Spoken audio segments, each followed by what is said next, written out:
안녕하세요. 일학교 목사입니다. 야곱은 큰 민족을 이루겠다 하신 하나님의 약속을 따라 가나안 땅을 떠나 애굽으로 갔습니다. 창세기 46장 28절에서 47장 12절 말씀입니다.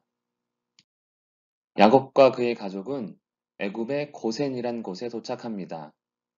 고센은 요셉이 이스라엘을 위해 미리 골라놓은 땅으로 하나님께서 이스라엘을 큰 민족으로 만드실 약속의 땅이라고 할 수 있습니다. 드디어 야곱과 요셉이 만났습니다. 지난 20여 년 동안 죽은 줄 알았던 아들을 만났으니 감격과 감사가 넘칩니다. 이제 아버지 야곱을 모시고 바로를 만날 준비를 하는 요셉입니다.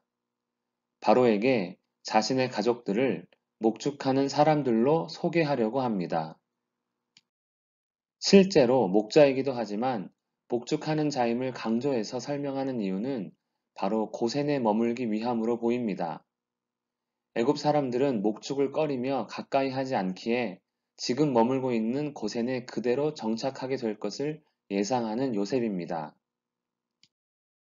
요셉은 아버지 야곱과 형제 중 5명을 택하여 바로에게 데리고 갑니다. 요셉의 예상대로 바로는 생업을 묻습니다. 이에 야곱은 미리 정한 대로 목축을 위해 고센 땅에 살게 해달라고 말합니다. 이에 바로는 요셉에게 가족들이 고센 땅에 거할 것을 말하고 또한 자신의 가축을 관리해 줄 것도 명령합니다.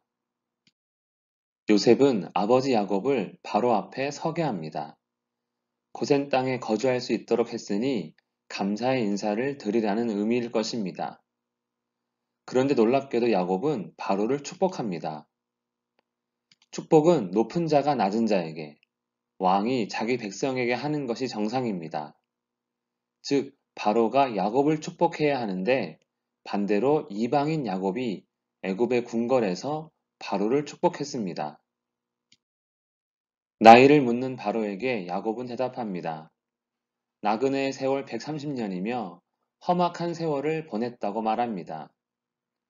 우리는 그의 음성을 들을 수 없지만 상상해 보건대 가장 강한 나라의 왕 앞에서도 전혀 주눅들지 않은 채 담담하게 대답하는 야곱이지 않을까 합니다. 그리고 다시 바로에게 축복하고 그 앞에서 나옵니다. 분명히 애굽에 정착하는 이방인인데 행동은 원래의 주인 같습니다. 요셉도 하나님과 동행함으로 왕 같은 자이지만 야곱 역시 예전에 속이는 자가 아니라 하나님의 자녀로서 백성으로서 담대함이 느껴집니다. 야곱과 그의 가족은 애굽의 좋은 땅 라암셋에 정착을 합니다. 애굽에서 야곱과 그의 가족은 분명 이방인입니다. 그러나 애굽의 왕 앞에 선 야곱의 모습을 보니 오히려 왕 같습니다. 이것은 애굽에서 큰 민족을 이루시겠다 하신 하나님의 약속이 있기에 가능한 모습입니다. 이 땅에서 나그네로 험악한 세월을 살고 있는 인생이지만 하나님의 약속을 붙들고 담대함으로 사는 우리가 되기를 축복합니다. 기도하겠습니다. 살아계신 하나님 아버지, 주께서 우리에게 하신 약속을 믿고 의지하며 하나님의 자녀로 살아가는데 부족함이 없이 담대함으로 살아갈 수 있도록 도와주시옵소서.